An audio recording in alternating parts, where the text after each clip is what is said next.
Hello, everyone, and welcome back to day 2 of 12 days of ICD-10-PCS. As I mentioned yesterday, today we're going to be focusing on the actual code file, code book. And why am I saying code file or code book? Some of you may have the actual physical, you can hold it in your hand, ICD-10 PCS code book, code manual. The complete official code set is also available on the CMS website. For those of you who are wondering, oh, can I get CPT files on a website? No, because the AMA, which is located here in Chicago, owns CPT, whereas ICD-10, CM, ICD-10, PCS can be downloaded from the CMS website. So this is like the home page. So if you want to find ICD-10 CM codes or ICD-10 PCS, you can find them here. And notice how far we go back. All right, so I'm going to go to 2024 ICD-10 PCS. If you scroll down, what you're going to see are downloads. The download that I am going to be using today is going to be the 2024 ICD-10 PCS code tables and index. So if you are following along with me on your own computer, go ahead and click on that link, which is actually going to take you to a zip file, and then you have to unzip the file. Of note, because we only have 12 minutes, if you for some reason get a little bit behind than what we are on, then you can watch the restreaming and pause it and work at your own speed. So once you download it and unzip it, you're going to get something that looks like this, okay? And the file that we are going to be looking at is this file right here, and it is the PCS 2024 file. For those of you who are saying, well, how does this compare to the physical book? Basically, we're going to open up this file that's like 1978 pages, and it's basically going to be similar to what you're seeing in the physical manual, just in a different order. In your physical manual, you're going to see things like what's new. So mine says what's new for 2024. Then there's an introduction. Then they talk about the format of the index and the tabular listing. And then they talk about some additional features that are in this actual manual, such as appendices. And then we get into the actual guidelines. Now, for those of you who are wondering, well, I want to see the guidelines too. You can as well. See here where it says 2024 official ICD-10 PCS coding guidelines. You can click on that and open up the guidelines. So once you go here, you get this file up here. It's going to look like this. And I've been actually playing around in it today, but we want to be on the page that looks exactly like this. All right, so I'm going to keep moving. So in reading the guidelines, one of the things you will find is that you can build an ICD-10 PCS code by going directly to the table. Today, I'm going to show you the index way to do it, primarily because it's easier for a new ICD-10 PCS learner. And honestly, I don't know all the tables, right? I know some of the tables, but I don't know all of them. So on this home page, if you will, you'll see some areas that are like in bold blue. Those are links that we're going to be able to click on. So we have the tables, and I'm going to click on the tables, and I want you to see something. Remember yesterday I said there were 17 sections in ICD-10-PCS, and medical and surgical was the largest. Well, what you're seeing here are those 17 sections, and if you click on it, you can get to that particular section. Medical and surgical is the largest, and that's the one we're going to be focused on. So if you go to the top, you see where it says return to introduction. If you click on that, it takes you to the next part. After that, we have the index. We have some definitions. So these are the definitions of the values of the 7 characters. Remember yesterday I told you an acronym for medical and surgical. Susie buys root beer at Dairy Queen. Susie for the section. The second character, body system. Third character, root operation. Fourth character, body part. Fifth character, the approach. Sixth character, the device. Seventh character, the qualifier. Medical and surgical has 31 root operations. And then we have the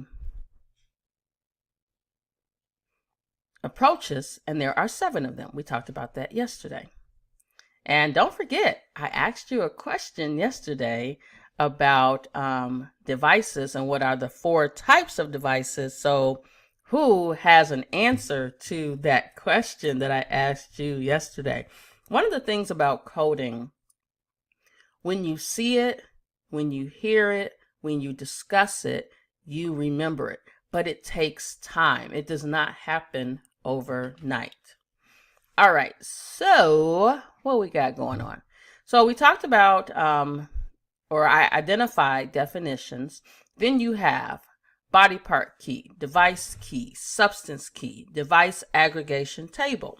For those of you who have the physical code manual, I recommend that you start off at the table of contents.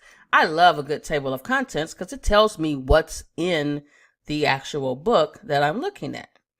And so you will see in your appendix that you probably have a body part key, device key. You may even have body part definition, device definitions. You will have a substance key, substance definition. So it just kind of gives you more information. All right, so where do we go from here? Well, when we're building an ICD-10-PCS code, from the perspective of what we're going to do, how I'm going to walk you through, we're going to start in the index. So in this electronic file, you can click on the index, and by now you should have the index open. Or you should have this file open, right? So what you see here is just an index, right? Like a dictionary.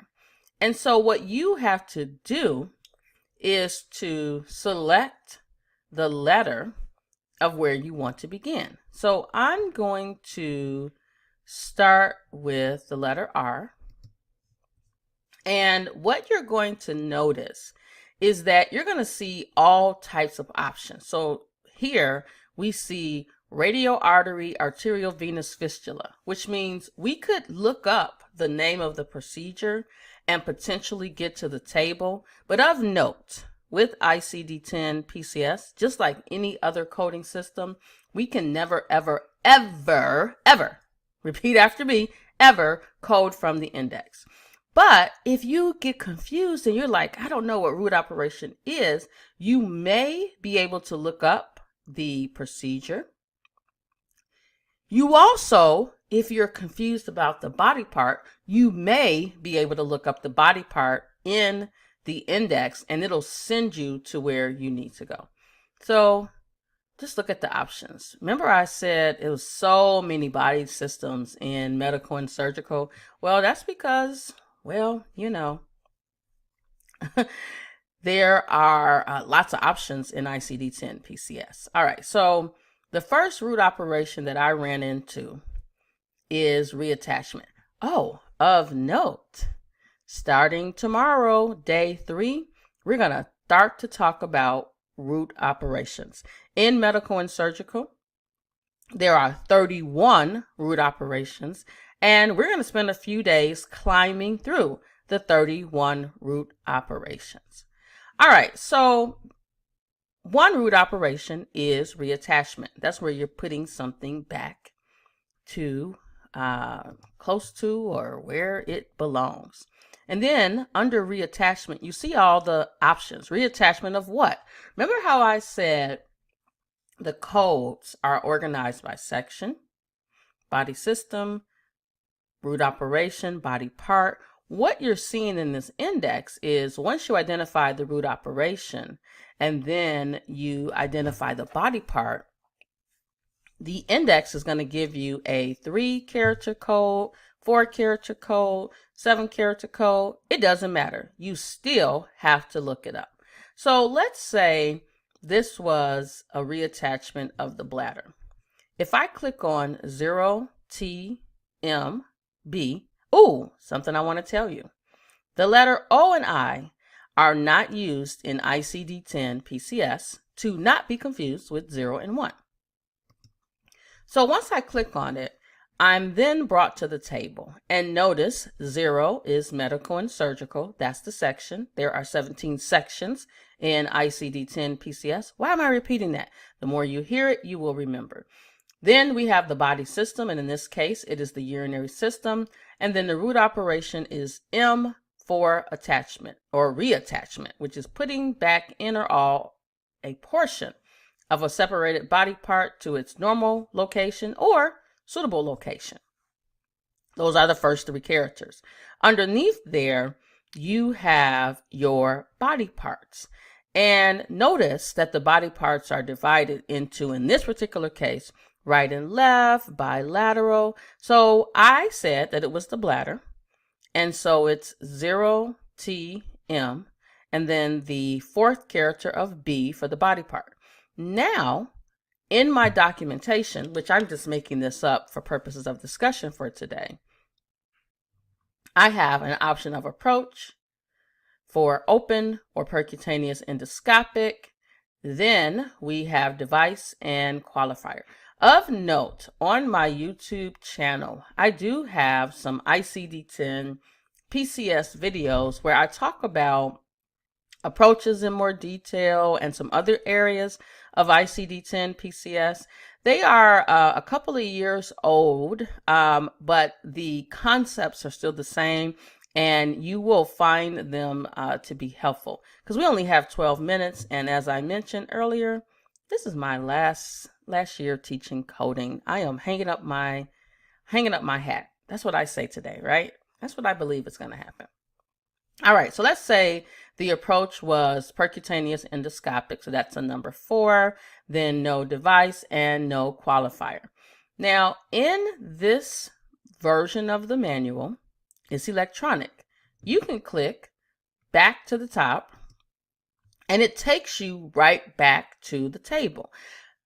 If you are saying, like me, I want to look at the index, you just click return to introduction and it takes you there, and then you can start all over again. So what's our process? I clicked on the index.